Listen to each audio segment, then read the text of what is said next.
d'élevage, d'entrepreneuriat, ce que je n'ai pas fait.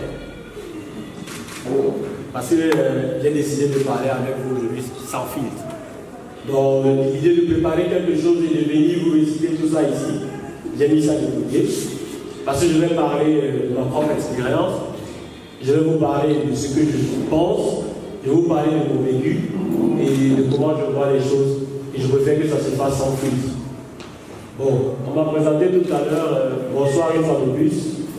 Je m'appelle Jeffrey Joshua Ndoro, je suis le directeur de Go Africa.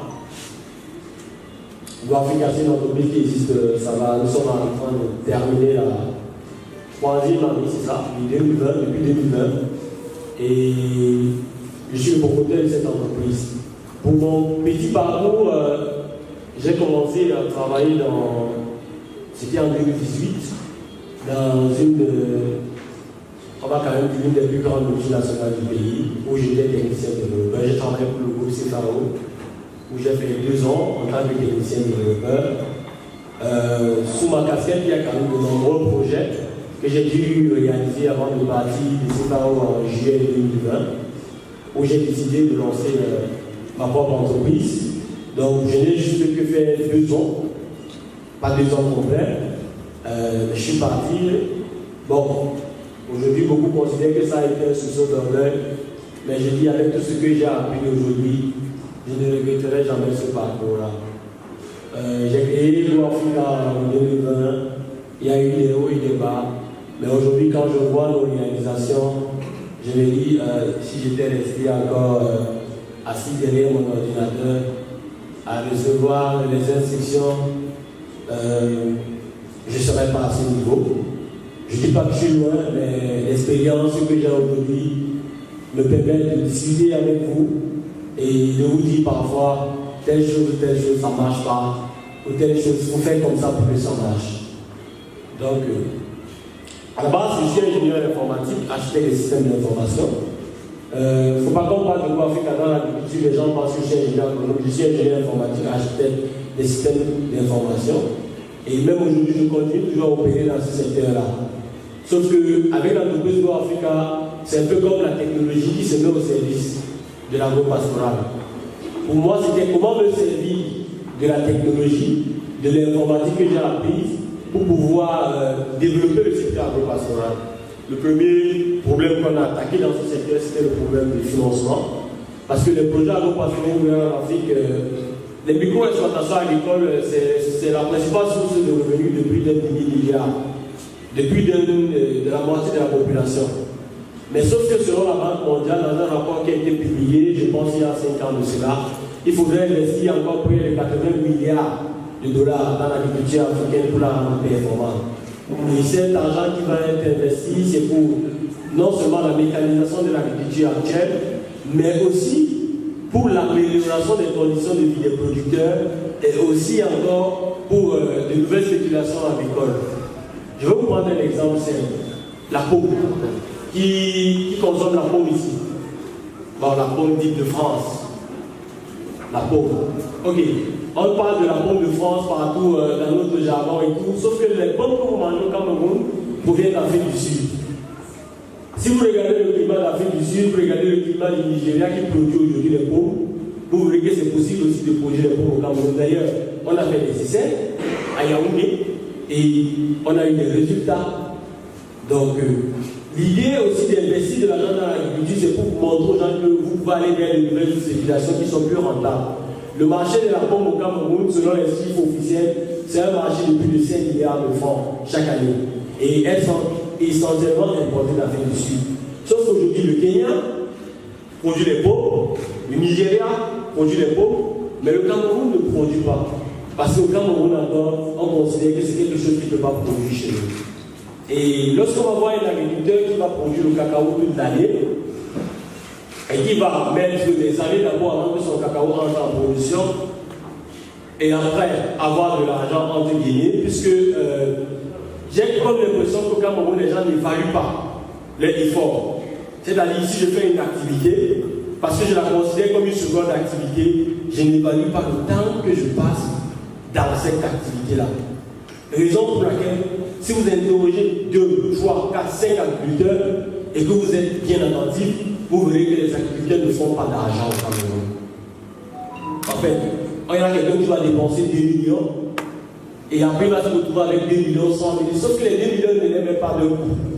Il va les mettre progressivement. Aujourd'hui, il faut acheter, je ne sais pas quoi, les engrais, il achète. Aujourd'hui, il faut acheter les semences, il achète. Et il n'a pas un cahier dans lequel il note l'ensemble de ses dépenses. Ce sont seulement les grandes fermes au Cameroun qui ont des comptes d'exploitation et qui ont un carnet de recettes. Sauf qu'un matin, il se retrouve qu'il a vendu totalement son cacao, il se dit, oh, j'ai eu beaucoup d'argent. En fait, ce sont ces cultures que vous verrez au Cameroun. J'avais pris un exemple dans une de mes conférences sur le plantain et j'ai prouvé comment un agriculteur qui produit le plantain gagne à peu près 25 000 par mois sur 1 hectare. 25 000 par mois, c'est le salaire d'une ménagère au Cameroun. Donc ça veut dire parfois que les destins et courir le risque d'avoir un AVC pour avoir 25 000 francs par mois parce que par hectare, vous faites un bénéfice de 300 000 par an. En 12 mois, vous verrez, c'est 25 000 par mois. En fait, c'est cette réflexion que je demande aujourd'hui aux gens de mener sur l'agriculture et sur chacune des activités que nous menons. Vous verrez par exemple au Nigeria, où on produit le kilogramme de poisson à 900, mais au Cameroun, on va produire le kilogramme de poisson dans les 1500 et se retrouvant en train de vendre sur le marché à 2000. Le kilogramme de poisson qui est produit localement revient trouver le même prix que le kilogramme de chinchard. Le chinchard, c'est ce que vous appelez le maquereau, parce que ce qu'on consomme au Cameroun, ce n'est pas le maquereau, c'est le chinchard. Aujourd'hui, le kilogramme de chinchard de qualité est à 2000, tandis que le kilogramme du poisson aussi qu'on a produit localement est à 2000 francs. Pourquoi? On a pensé aujourd'hui à rendre la production plus allégée pour les producteurs. Et c'est la raison pour laquelle vous verrez sur Internet, les gens proposaient des conditions de production d'aliments localement. Sauf que quand vous produisez l'aliment local, l'aliment des bêtes, des animaux est fait à base de quoi? De touteaux de soja, de maïs, de poissons écrasés, de la farine de poisson. Sauf que je vais prendre juste ces 3 exemples et vous montrer à quel point on a quoi en arrière et où se trouve l'opportunité. Jusqu'à cette année, le Cameroun importe encore le maïs. Est-ce que vous le savez? Le Cameroun importe encore le maïs du Brésil. Le touteau de soja est encore importé au Cameroun. Vous savez ce qu'on appelle les touteaux? En fait, c'est que quand on prend le soja, on a retiré la bonne partie, le reste là c'est les touteaux. Mais on importe ça en sac au Cameroun pour nourrir les becs. Et après, tu vas voir les gens qui se lèvent et disent il n'y a aucune opportunité au Cameroun, on va se réunir, on va partir. Et pourtant, dans le pays où il y a des terres, dans mon village, il y a des terres. Et tout le monde sait que chez les Bamileke, c'est l'endroit au Cameroun où il y a le moins de terres. Parce que les Bamileke sont nombreux, mais sur un petit espace.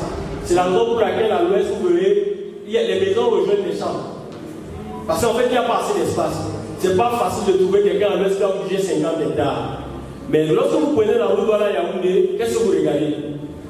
C'est vide des deux côtés. Et on a des jeunes en ville qui disent qu'ils cherchent du travail. Pourtant, il y a la terre, il faut labourer. Il y a la terre, il faut travailler. Et là, je me suis dit, qu'est-ce que ces employés font en fait? C'est qu'ils s'envoient rencontrer les fermes, ils prospectent mes produits. C'est ça, non? Ok. J'ai d'abord lancé un petit challenge. J'ai dit que quiconque me met en contact avec une ferme à 10 000, une ferme qui produit 1 tonne de poisson. C'est-à-dire les gens qui produisent déjà le poisson. J'ai fait ça il y a 4 jours. J'ai vu près de 20 fermes. J'ai dépensé combien? 200 000 parce que je disais, dès que tu me donnes une ferme, que je confirme qu'elle a fait le projet réellement, 1 tonne par cycle, je donne 10 000. Ok? Ça, c'est 20 fermes. Supposons que chacune des fermes produit à elle seule 1 tonne. Et sur les 20 fermes, ça va faire 20 tonnes par cycle. 20 tonnes par cycle, pour avoir 20 tonnes de poisson, c'est à peu près 60 000 à l'heure. Parce qu'en fait, vous prenez 60 000, vous allez diviser par 3, ça va donner 20 000 kg. Pour produire 1 kg de poisson, il faut à peu près 3 à l'heure. Donc, pour 20 tonnes de poisson, c'est 60 000 à l'heure. On est d'accord? Là, c'est par cycle. Ça veut dire qu'en un an, la personne a la possibilité de faire 3 cycles. Ça veut dire qu'ils viennent, on est dans un marché de près de 180 000 à l'heure. Ça, c'est juste pour les éleveurs. Maintenant, quand je m'en vais de ceux qui produisent le poisson, qu'est-ce que je leur dis? Puisque je sais qu'il y a plusieurs personnes comme moi qui vont venir pour leur fournir les éleveurs. En quoi je serai différent? Je leur dis, moi, je vends d'autres productions. Actuellement, le kilogramme, les gens me laissent à la ferme entre 1800 et 2000. Le prix que j'arrête avec le producteur, c'est 2000. Sachant que le poisson frais, j'en parlais tout à l'heure avec l'un de mes papas, il y a un monsieur qui vend à 3000. Qu'est-ce que j'ai décidé de faire? Je dis que le kilo de poisson coûte chez moi 2500, sachant que je prends chez toi à 2000. Comment je fais maintenant pour voir le kilogramme de poisson à 2500? À travers des gens comme vous, qui avaient des statuts, je dis ok, c'est très simple. Je te donne la vidéo de mes produits. Je fais un défi avec toi. Si je poste ça pendant une semaine, si vous voulez faire un défi tout à l'heure, je vous donne la vidéo des poissons qui sont en train de nager dans les bacs et tout ça. Si vous postez ça pendant une semaine, personne ne vous demande c'est quoi là-bas. Je vous donne 10 000. On est d'accord que tout le monde va vous demander que c'est quoi là-bas. Et maintenant, quand il vous dit que vous vendez à combien sur 2500 kilos, vous venez me donner 2500, je vous donne 250. 10% sur tout le bas. À quoi me servent les autres 250? C'est pour vous appeler tous les jours, faire les promotions sur les produits, faire aussi les produits sur tout ça. En gros, je suis en train de vendre un poisson. Toi, tu penses que je suis en train de les gagner parce que j'ai pris à 2000, et les pas peut-être 250 dans le truc, et je vous donne 250. Non. C'est que moi, mon business, c'est les éleveurs. Mon business, c'est pas vendre le poisson. Je produisais le poisson avant, mais j'ai arrêté parce que ce serait de la concurrence déloyale. Je ne peux pas produire la levure, je vends l'aliment, je produis encore le poisson. Je ne suis pas ce genre d'industriel là. Parce que si je le fais, je veux produire à 1000 francs. Vous savez qu'est-ce qui est bien sur le marché, je vais même placer avec 1500, 1500. Je me place même devant Congé Kamla, tous les matins qui entrent à Congé Kamla vont venir acheter chez moi. Et qu'est-ce que je fais des petits producteurs? Est-ce que j'ai cette force de nourrir tout le Cameroun? Sauf que le consommateur, quand il apprend qu'on a vendu quelque part à 1500, même s'il n'est pas là-bas, et que toi tu viens lui vendre à 2500, il n'achète pas chez toi. Il va te dire qu'on vend ça quelque part, j'ai dit quelque part, c'est ce qu'on vend ça à 1500. Vous voyez? Et donc, quand vous voulez la pérennisation de votre activité, vous devez savoir à quel niveau de la chaîne de valeur vous vous situez. Moi, je suis au début, et peut-être à la fin, je rachète votre production. Ok, on a des jeunes qui sont étudiants, qui jusqu'à présent sont chaque jour derrière leurs parents pour dire je veux l'argent de m'aider, je veux l'argent de m'aider. Si vous vendez 10 kg par semaine, vous allez vous donner 2500. C'est déjà quelque chose. Ce que le parent vous donne, c'est un appui. Pour moi, c'est une activité. Attention, ce n'est pas vous qui livrez. Parce que quand on commande chez vous, j'ai déjà une équipe qui va livrer. Tout ce que vous êtes censé faire, c'est me mettre en contact avec le client. Donc vous pouvez le faire étant travailleur pour agrandir vos fins de mois. Comme je ne sais pas quoi, étant une femme que son mari refuse qu'elle travaille, parce que ça se fait encore aujourd'hui à la même période, il y a des hommes qui ne veulent pas que leur femme travaille.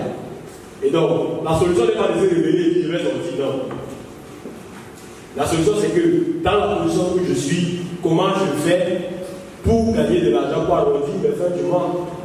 À chaque fois que la vie vous donnera, je ne sais pas quoi, des citrons. Si vous sentez que le citron est trop acide, faites-en de la limonade.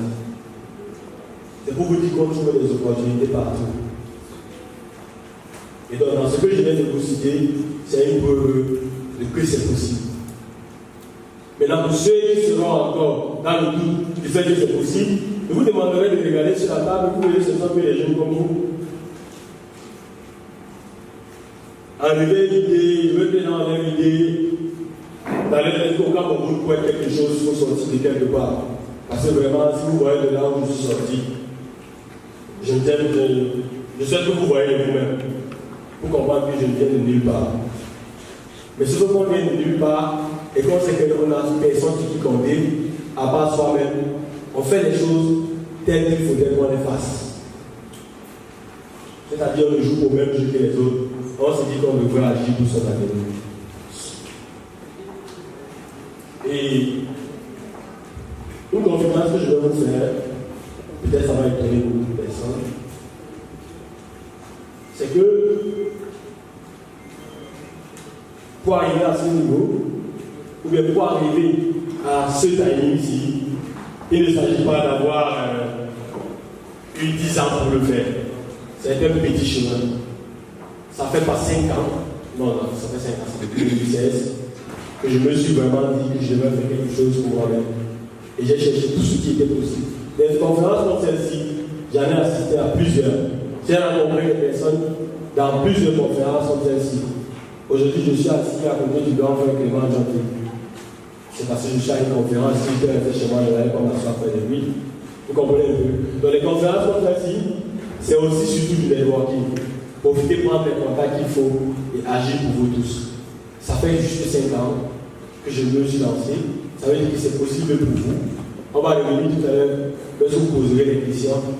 Mais tout ce que je veux vous dire, c'est que j'ai 22 ans cette année et je dis que c'est encore possible au Cameroun d'être jeune et de réussir. Et c'est ce que je veux dire.